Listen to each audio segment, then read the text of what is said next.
اور دوسرا لقمہ وہ مانگے نا, دوسری روٹی تو جوتے مارتے ہو. خود رات کو پنکھے کے نیچے سوتے ہو, وہ بیچارہ ساری رات پہرا دیتا ہے اور سویرے جا کے کسی درخت کے نیچے, رخ کے نیچے سو جاتا ہے. آپ فرماتے ہیں کہ جس کا تو مالک ہے تو اپنا احسان دیکھ اور اس کی نوکری دیکھ, اور جو تیرا مالک ہے اس کا احسان دیکھ اور اپنی ڈیوٹی دیکھ. خود تو بہانے کیا کہتے ہیں بابا صاحب؟ بابا صاحب کہتے ہیں راتی جاگیں تے شیخ صداویں, تے راتی جاگ دے کتے, تیتھوں اتے مالک دا در مول نہ چھڑ دے, پاویں مارو 100 جتے, تیتھوں اتے ایک برکی دا قدر پچھانن, پاویں مالک ہو ون ستے, تیتھوں اتے رکھا سکھا کھا دنے جا رکھاں وچ ستے, تیتھوں اتے اٹھ بلیا چل یار منا لے نہیں تے بازی لے گئے نہیں کتے, اٹھ بلیا چل یار منا لے نہیں تے بازی لے گئے. وہ تو آگے گزر جائیں گے اس طرح, اور تو اشرف المخلوقات ہے. تھوڑا خیال کریں. ایک صحابی تھے حضرت ابو جندل رضی اللہ تعالی, ہماری محبت رسول صلی اللہ علیہ وسلم بحثوں میں رہ گئی. بحثوں میں اتنے کمزور ہیں ہم کہ آج تک بحث کر رہے ہیں, آج تک, کہ حضور پہ درود کون سا پڑھنا چاہیے. خدا کے بندے جس کو محبت ہوتی ہے نا وہ بحث نہیں کرتا, وہ درود پڑھتا ہے. درود و سلام پڑھنے والے کام میں, مسئلہ پوچھنے والے زیادہ ہیں. آپ یقین کرو, یا رسول اللہ کا نعرہ لگانے والے جوش کے ساتھ وہ تو چند ملتے ہیں علاقے میں, اور اس پر دلائل لینے والا سارا شہر ہے. خدا کا خوف کریں, عمل کریں. دین کو بحث کرنے نہیں آیا کہ ہر موضوع پر بحث کریں, فیس بک پہ اپنی رائے کا اظہار کریں. دین بحث کے لیے نہیں آیا, اسے موضوع بحث نہ بناؤ, یہ عمل کرنے کے لیے, اس پر عمل کریں. حضرت ابو جندل رضی اللہ تعالیٰ عنہ حضور حدیبیہ تک تشریف لائے, نبی کریم علیہ السلام. ادھر سے حضرت ابو جندل جو تھے یہ وہ دلیر صحابی تھے کہ ان کے والد نے انہیں زنجیروں سے باندھا ہوا تھا, ہاتھ میں بھی زنجیریں تھیں, پیروں میں بھی زنجیریں تھیں, اور ان کا باپ روز ڈنڈوں سے مارتا تھا. انہیں پتہ چل گیا کہ نبی پاک صلی اللہ علیہ وسلم یہ حدیبیہ تک آ گئے.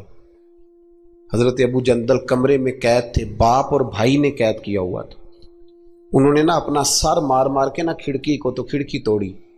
ڈاکٹر احمد عبد الرزاق نے اسیرۃ النبویہ میں لکھا ہے کھڑکی توڑ کے باہر آئے. دیگر کتابوں میں بھی ہے یہ روایت. باہر آئے نا جب, تو حضرت مولا علی شیر خدا فرماتے ہیں ہم نے نا حدیبیہ کی شرائط لکھ لی تھی. ان شرائط میں ایک شرط یہ تھی کہ مکے سے جو شخص آئے گا حضور ساتھ نہیں لے جائیں گے, اور وہاں بھی جائے گا تو پناہ نہیں دیں گے, اور اگر مدینے کا کو وہاں چلا گیا تو وہ واپس نہیں کریں گے. اس وقت تو یہ شرط بڑی کمزور لگتی تھی, پر سب سے زیادہ فائدہ اسی شرط نے اسلام کو عطا فرمایا. اس لیے کہ جو آدمی مکے سے آتا تھا اسے پتا تھا مدینے تو حضور کے پاس رہ نہیں سکتا, حضور نے وعدہ کر لیا. مکے واپس جا نہیں سکتے تھے, وہ کسی تیسرے شہر میں جا کے بیٹھتا تھا. تو صحابی جب تیسرے شہر میں بیٹھتے تھے تو سارے کا سارا شہر ہی مسلمان ہو جاتا. اس شرط کی برکت سے کئی شہروں تک دین پھیل گیا. حضرت ابو جندل قید تھے, ان کے والد نے بھائی نے قید کیا ہوا تھا. یہ کھڑکی توڑ کر کے آئے. میرے دوستو جب حدیبیہ میں پہنچے تو حضرت علی کہتے ہیں جس رستے سے یہ چل کے آئے تھے, کیونکہ پیروں میں زنجیریں تھیں, تو جہاں سے چل کے آ رہے تھے خون بہتا آ رہا تھا, خون بہتا آ رہا تھا. فرماتے ہیں آ کے حضور کے سامنے کھڑے ہوئے تو بڑے درد سے روئے, بڑے درد سے. یا رسول اللہ مجھے چھوڑ کے نہ جائیے گا, میرا باپ ڈنڈوں سے مارتا ہے. تو مجھے بتا, باپ کبھی ایسے چھوڑ کے چلا جائے اور مرشد چھوڑ کے چلا جائے تو کچھ چیز باقی رہتی ہے. لیکن عشق جب سچا ہوتا ہے تو میں شروع میں کہہ چکا, پھر محبوب پہ غصہ نہیں آتا, پھر کوئی بات ایسی نہیں ہوتی جو دل میں رہ جائے. میرے کریم رسول صلی اللہ تعالی علیہ وسلم کے سامنے درد سے روئے, یا رسول اللہ چھوڑ کے نہ جائیے گا, حضور یہ دیکھیں میرا باپ مجھے ڈنڈوں سے مارتا ہے. حضرت علی کہتے ہیں کہ چونکہ معاہدہ طے ہو گیا تھا, ابھی دستخط نہیں ہوئے تھے, ہمارا دل کر رہا تھا کہ حضور اجازت دیں تو ہم ان کافروں کے پرخچے بکھیر دیں, اتنا بھی کوئی ظلم کرتا ہے. لیکن کہتے ہیں حضور اٹھے, حضرت ابو جندل کا سر محبوب نے اپنے کندھے پہ رکھا. جناب ابو جندل بھی کھل کے روئے, ایک باری میری آنکھیاں چوں اونا نے اتھرو پونجے سن, ہن تے چسکا پہ گیا رونے دا, تے ہر ویلے آہو زاری دا. کہتے ہیں کھل کے روئے حضرت ابو جندل, کہ حضور مجھے چھوڑ کے نہ جائیے گا, جب وہ رو رہے تھے تو ابو سفیان اٹھے، کہا آپ نے وعدہ کر لیا لے جا نہیں سکتے۔ ایک صحابی نے کہا بھی تو دستخط نہیں ہوئے، کہا نہیں پھر ہم توڑتے ہیں معاہدہ۔ سننا بات، غور کرنا، عقل کہاں تک انسان کو پریشان کرتی ہے اور محبت اسے کتنا سلیقہ سکھاتی ہے، کتنی اطاعت اور اتباع سکھاتی ہے۔ نبی کریم علیہ السلام نے نا حضرت ابو جندل کو تسلی دی اور پھر حضور نے تھپکی دے کے نا کندھے پہ فرمایا تیرا تھوڑا سا امتحان رہ گیا ہے۔ دل پہ ہاتھ رکھ کے بتانا کام بڑا مشکل ہے، تیرا تھوڑا سا امتحان رہ گیا ہے۔ جناب ابو جندل کو یہ کہہ کہ حضور نے رخ انور پھیرا تو ان کے والد نے گریبان سے پکڑا، کھینچ کے لے گئے اور کہنے لگے ان کے ساتھ تو معاذ اللہ جانا چاہتا تھا جو تجھے لے کے نہیں گئے، ان کے ساتھ۔ جناب ابو جندل نے باپ کا ہاتھ جھٹکا، اٹھ کے کھڑے ہوئے، کہنے لگے زیادہ باتیں نہ کر، میرا تو ایمان پہلے سے زیادہ مضبوط ہو گیا ہے کہ میرا رسول وعدوں کا پکا ہے، میرا تو ایمان پہلے سے مضبوط ہو گیا۔ اور کیا شاندار لفظ لکھے ہیں ڈاکٹر صاحب نے۔ حضرت ابو جندل کہنے لگے ابا اب تو اس طرح کر، میری یہ زنجیریں کھول دے، ہاتھوں کی بھی کھول دے، پیروں کی بھی کھول دے، اور مجھے بتا میں نے کس کمرے میں قید ہونا ہے، تو بس بتا دے کہاں قید ہونا ہے۔ اب میں تیرا قیدی نہیں ہوں، اب میں محمد عربی کے حکم کا قیدی ہوں۔ جب تک رسول اللہ صلی اللہ علیہ وسلم کا نیا حکم نہیں آتا میں قید میں رہوں گا اور میں خوشی کے ساتھ رہوں گا۔ جتنے کفار وہاں کھڑے تھے نا، جتنے کھڑے تھے، جتنے حضرت ابو جندل کے والد سمیت، وہ کہتے ہیں ہماری توجہ باقی معاملہ سے ہٹ گئی اور جناب ابو جندل کی طرف چلی گئی۔ یہ بھی رنگ ہوتا ہے، یہ بھی وہ کیا کہا تھا میاں صاحب نے؟ میاں صاحب فرمانے لگے کچا رنگ للاری والا جیڑا چڑھدا لیندا رہندا، اے عشق تیرے دا رنگ محمد چڑھ جائے پھر نہیں لیندا۔ یہ پکا رنگ ہوتا ہے۔ اپنے آپ کو سمیٹیں، دین کے ساتھ خشک رشتہ بناؤ گے تو لمبا نہیں چلے گا، لمبا نہیں چلے گا۔ جو بوجھ سمجھ کے نماز پڑھتے ہیں نا، وہ تو زور سے عصر تک مسجد کے حجرے میں گپے لگا رہے ہوتے ہیں، عصر کی اذان ہوتی ہے تو کام یاد آ جاتا۔ یہ بہت بڑی سزا ہے۔ ساری زندگی انسان باقی سارے کام دلچسپی سے کرے اور نماز اس پر بوجھ رہے تو اسے توبہ کرنی چاہیے کہ کہاں کوئی ایسی کوتاہی ہے جس کی وجہ سے یہ سارا کچھ ہے۔ میرے بھائی، جب محبت ہوتی ہے پھر سجدے بھی طویل ہوتے ہیں، جب محبت ہوتی ہے پھر قرآن پاک کی تلاوت کی بھی کثرت ہوتی ہے، جب محبت ہوتی ہے سارے کام آسان ہو جاتے ہیں۔